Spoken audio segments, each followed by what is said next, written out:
Hello everyone and welcome to the New Normal Speaker Series. My name is Gjoko and I am the Director of the Ullman School of Design. Climate change, degradation of ecosystem and COVID-19 have reminded us that we urgently need to develop new food security systems and decentralized food supply chains. As the global population is projected to rise to close to 10 billion people by 2050, we will need the natural resources of almost 3 planets in order to sustain our current way of life. This means that we will not only need to change our lifestyles, but we will also need to do more and better with significantly less. And this will become our new normal. My 2 special guests today are Darryn Keiller and Kylie Horomia. Darryn is a CEO of WayBeyond, a highly innovative company in the area of sustainable agriculture technologies, or AgTech, as this industry is called. Kylie is the head of industry transformation at WayBeyond, where she helps to facilitate new initiatives and new strategic partnerships. WayBeyond develops new technologies related to smart and sustainable farming, and their work is aligned with the UN Sustainable Development Goals. The company operates in New Zealand, US, Europe, and Malaysia. Darryn and Kylie, welcome to the New Normal Speaker Series. Great to see you. Thank you, John. So, by leveraging big data, smart sensors, artificial intelligence, and predictive analytics, the AgTech sector can make agriculture far more efficient, precise, and resilient. And these are not the only benefits that this emerging sector can provide.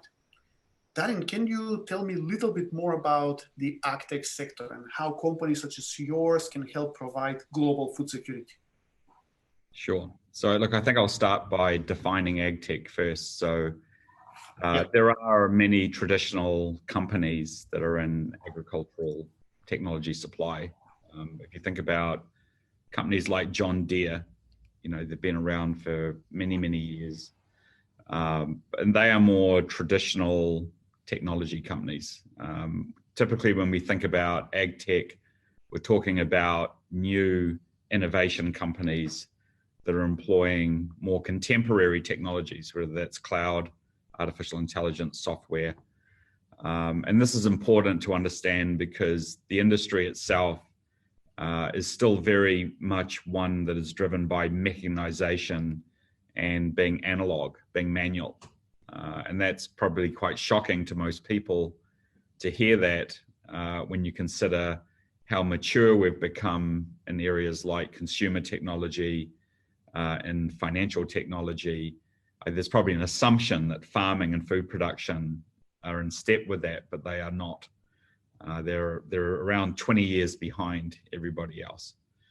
So AgTech is a relatively recent emerging area, maybe over the last 10, 15 years, that's arising to help transform the industry and move it forward into the future.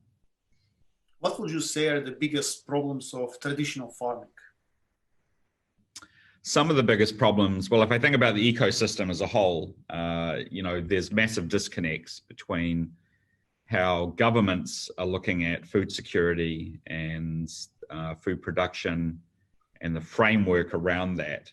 And that includes things like countries that still provide subsidies to farming and those that do not. And the ones that do continue to do that continue to foster inefficiencies in the farming system. Then you have the disconnect to the food producers, the people who take the raw materials from the farms and either pass that through as fresh produce to us as consumers or process it as an ingredient into finished foods that we eat. And then you have the challenges on the farms themselves. So there's actually quite a few moving parts that make up what is a $7 trillion food and agricultural sector globally. Some of those things are macro factors around, how does climate change impacting farms? How is the lack of available water and labor? And now in the pandemic world that we're all finding ourselves in, those closed borders are making that even more challenging. If you distill it down to farmers themselves, I think the biggest risk is the age of farmers. So the average age of a farmer is between 58 to 60, depending on country. And they are getting close to retiring, and all the knowledge about farming practice is in their heads. And this is a real risk, I think, to the food system. At the very time that we need to produce more, there's fewer people who know how to grow. Interesting. Kylie, let's talk about sustainability. The work that WayBeyond does is aligned with the UN Sustainable Development Goals. Can you tell me more about this? Yep. So there are 17 UN sustainability goals, and I am super proud to say that our company can support at least 9 of those goals. And we do that through, obviously, the technology that we produce that helps growers grow smarter. You mentioned earlier around the fact that, the population is growing. Recent figures show that we're going to have to increase food production by at least 70% by 2050. There is no real way we can do that unless we do it smarter. I mean, we want to produce more food, but we don't want to destroy the planet at the same time to do that. And, that's where technology comes into play.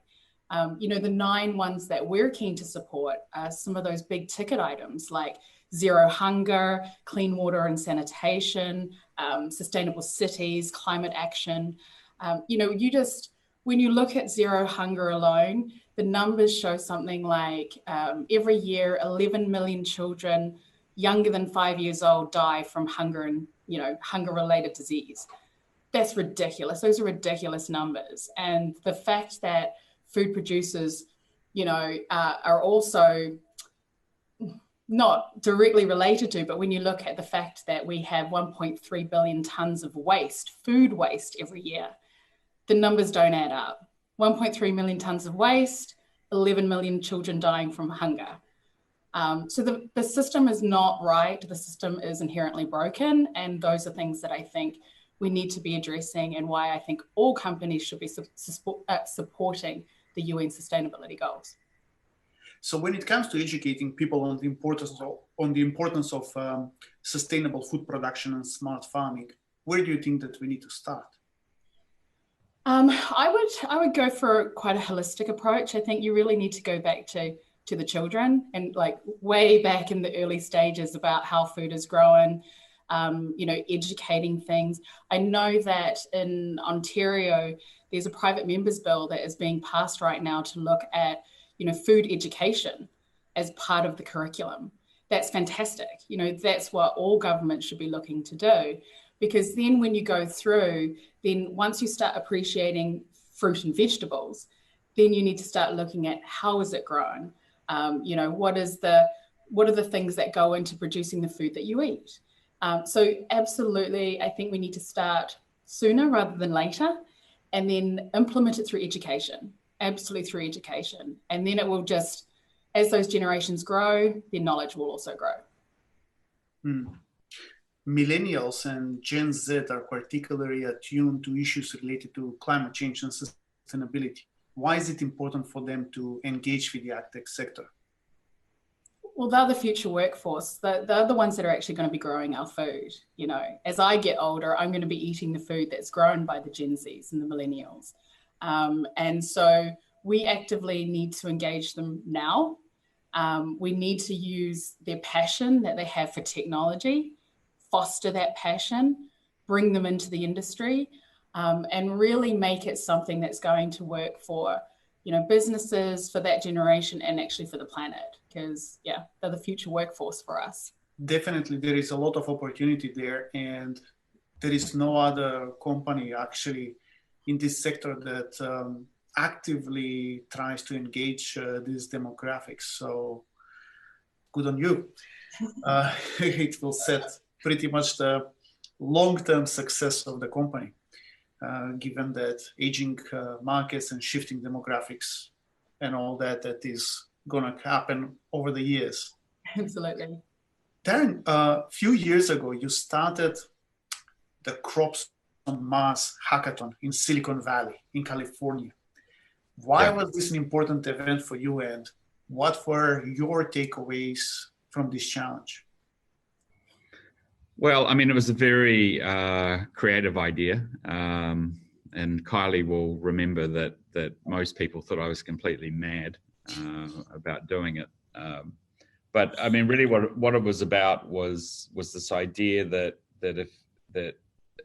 Mars is kind of like seen by many people as the next logical place for us to migrate to as a species. So I think that's what's driving certain players, people like Elon Musk and others.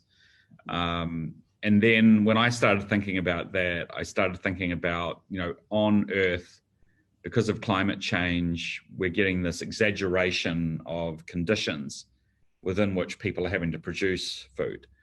And then I related that to the fact that Mars has these huge extremes of temperature ranging from, 200 degrees of heat and then going 200 degrees negative during the nighttime.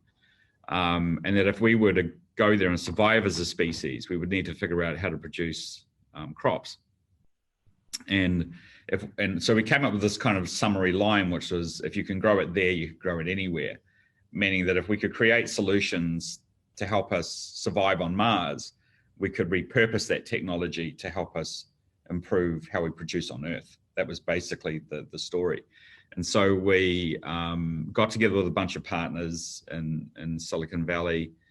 And then the next crazy thing I did was that I wanted to have NASA involved in the hackathon.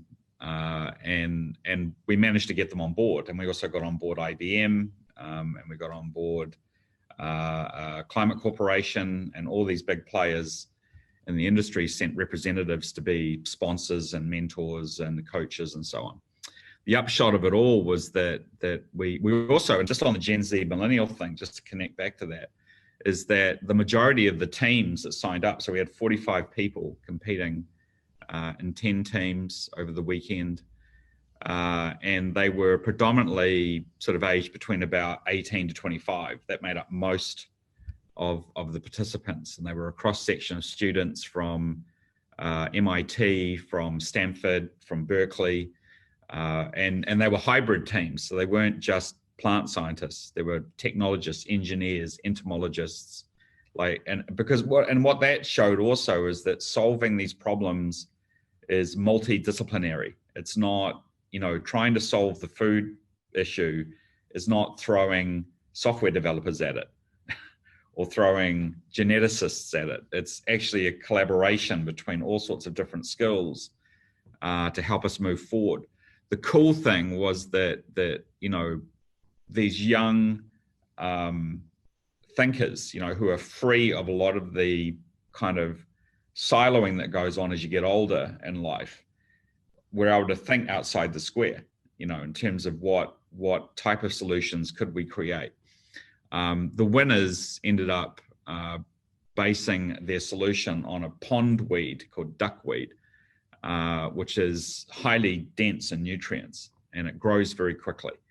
And that would form not very appetizing, I'll be honest, but it would provide enough nutrients to feed 4 people for 6 months on Mars. That was the goal.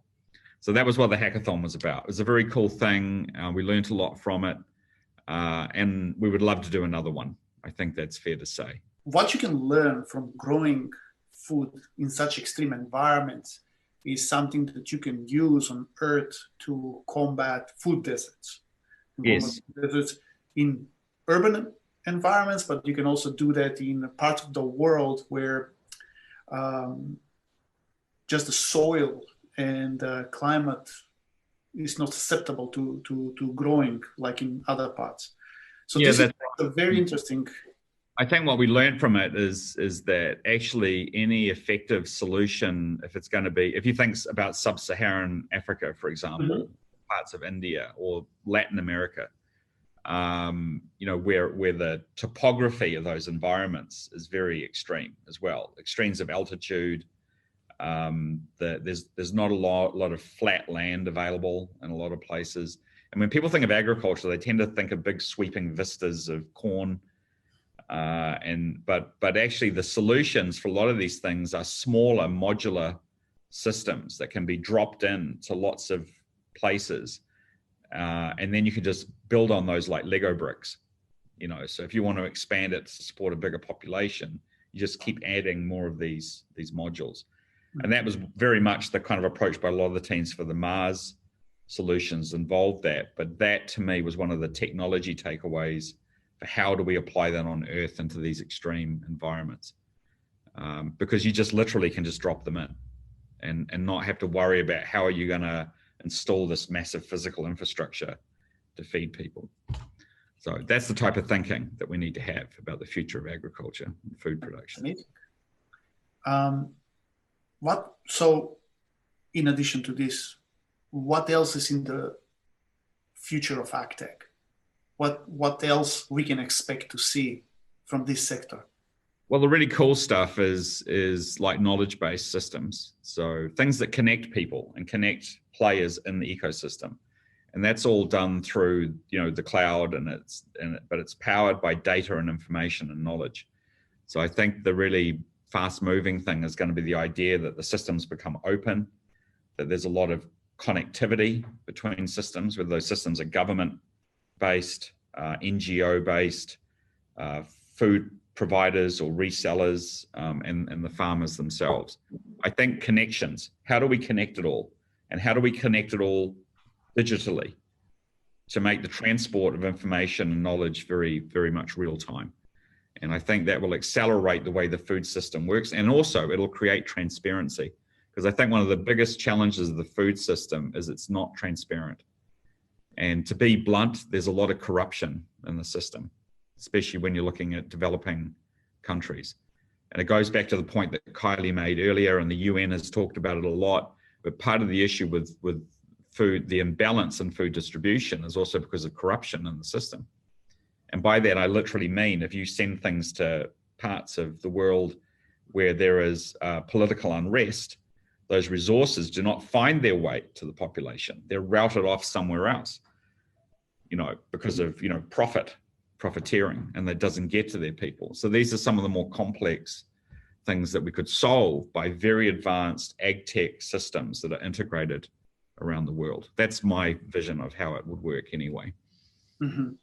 I think if I can add to that, one of the sort of big ticket items that are also going to be there is water and water usage. So, agricultural irrigation accounts for 70% of water used globally. And I think there's going to be a real shift. If it hasn't already, it needs to be, in terms of what companies are doing to either, scientifically look at the genetics of plants with their requirements for water, look at the technology they're using, look at everything to do with water, because that's the ace in the hole for lots of growers, is access to water and having potable water to actually then sustain, populations. So I think, water is definitely going to be one of the biggest things that everyone's going to be involved in. Looking at this sector, I could see that most of the AgTech companies are trying to convert traditional farmers and move them over into this sector, modernize them and so on. But actually, I wonder whether the future farmers will be completely new entities, completely new type of farms that are not connected to these old ones. What do you think about this conversion rate between traditional ones moving to become more sustainable versus completely new players coming to the market? Because now this is completely different field.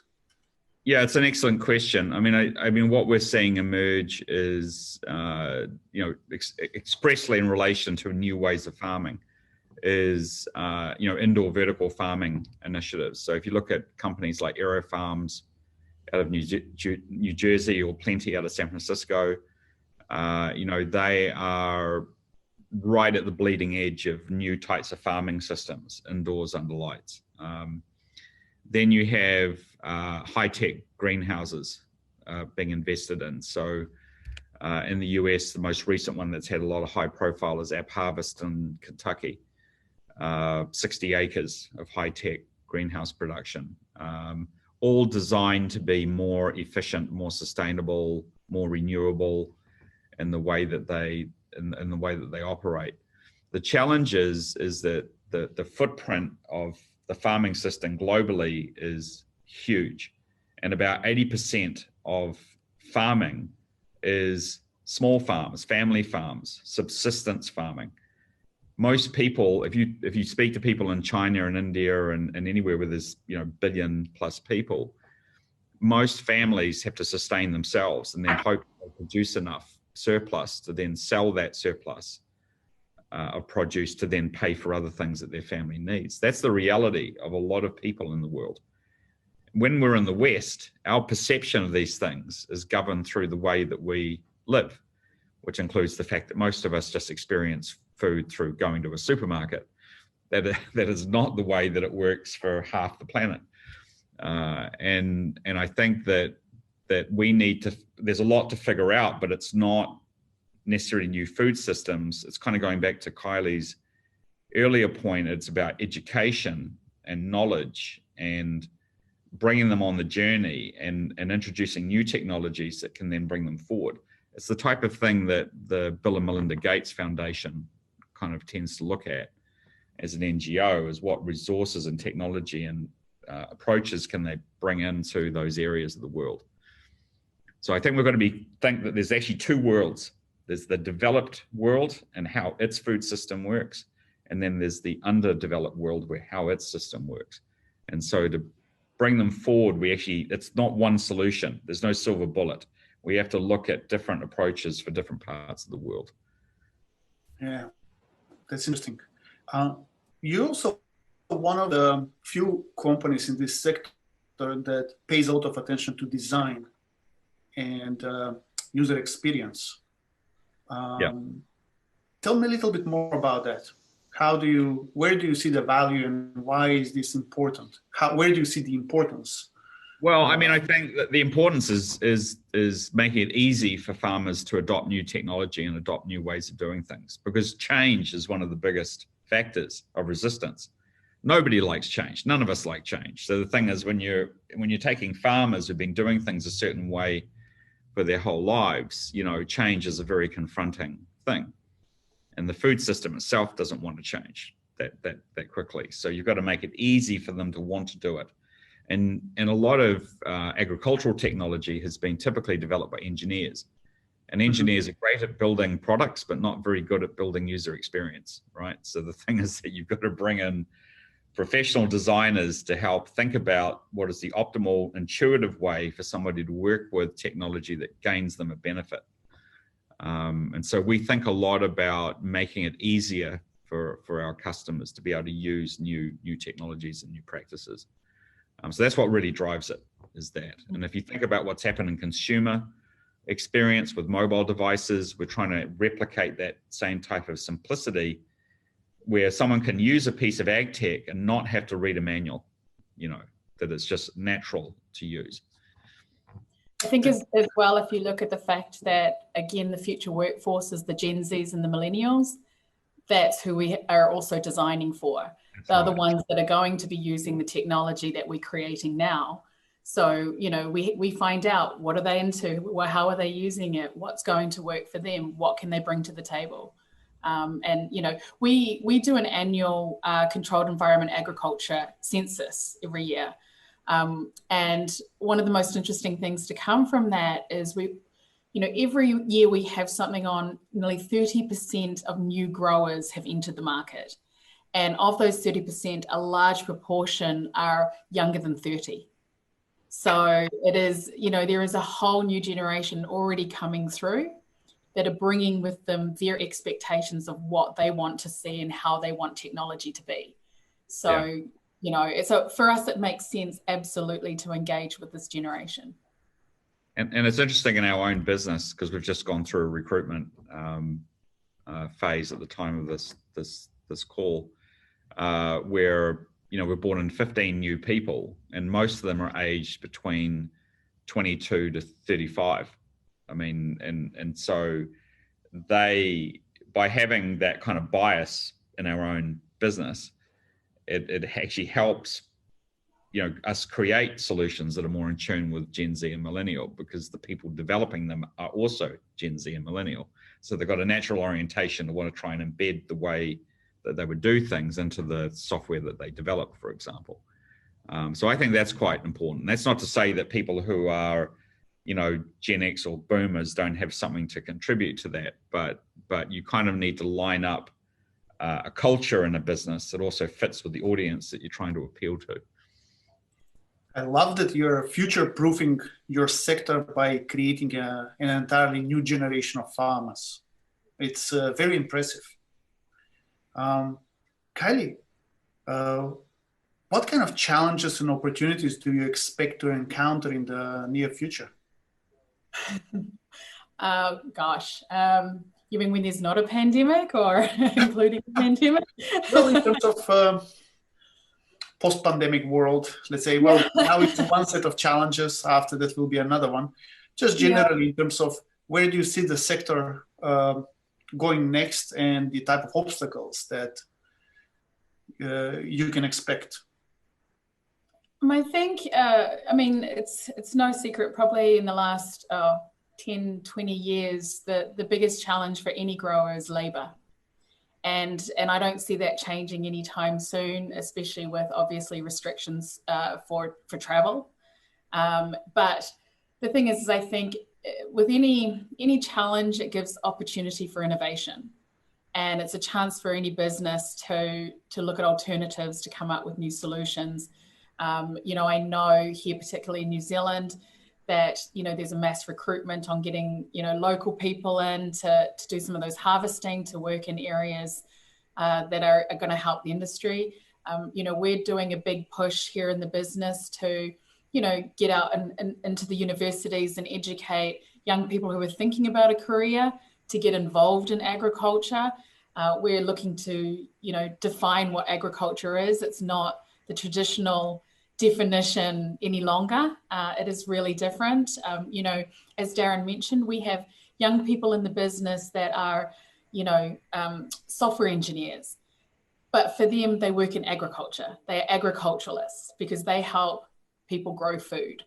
And so it's a passion for them. They've become even more passionate since working for us.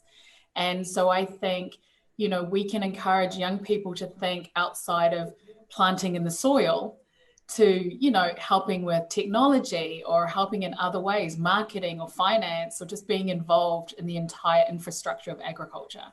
So, I think education, absolutely, and looking at some of those labor things to increase the desire for people to get involved. If there's one thing that annoys me is when people say that agriculture is not a sexy industry to be involved in. I absolutely disagree. I think it's the most amazing industry to be involved in. We're creating healthy produce for people to eat. What's not to love about it? So, yeah. It's definitely one of the, the next big industry disruption, I think, the agricultural sector. Absolutely. It's one that has lagged behind all the other sectors so far, but it's an enormous sector. There, as you mentioned, $7 trillion. Yeah. It's a very impressive industry to be right now, I think, and right at the forefront. I'm also very curious about the specialists that you have on your team. Can you talk a little bit about how do you bring new technologies and new and emerging technologies into your business? Yeah, I think this is a very good question. The place where we start is that we're dealing with, biological organisms. And I think I often draw the parallel with life sciences, because, you wouldn't be developing, and you don't develop new solutions for human health without understanding human biology and physiology. That would be incredibly dangerous. And in the same way with production of crops and pastoral farming, you have to understand your subject. And so what we do is we start with, how were those crops bred to be grown? What were their characteristics that they were designed to have? Because every single thing we consume is an outcome of some form of breeding program, either a organic breeding program or an inorganic one. So it is what color, what shape, what sugar level, how is it designed to come out? And then, so we do that. Then we look at, so we have a director of crop sciences and agronomy, who's one of our PhDs. and he runs that practice. And basically looks at all the things to do with the seed companies and the breeders and the crops that we work with. And interestingly, touching back on Kylie's earlier point about how do we educate people internally, how do we take a software developer and make them passionate about a tomato, is we have them grow them, right? So we run competitions. We have 2 competitions going internally at the moment. One is tomato growing competition, which is a team-based thing, and they've been grown indoor under lights using soilless production. And the other one is a chili competition, a chili growing competition, which everybody in the business is doing at home. And what people are learning is how difficult it is to grow a single chili plant successfully. And so as they go through the whole process of that, in terms of how they care for it and steer it, and when it flowers and when it fruits, and I've got a pest, or I've got something on the leaf I don't understand, suddenly they start getting very engaged.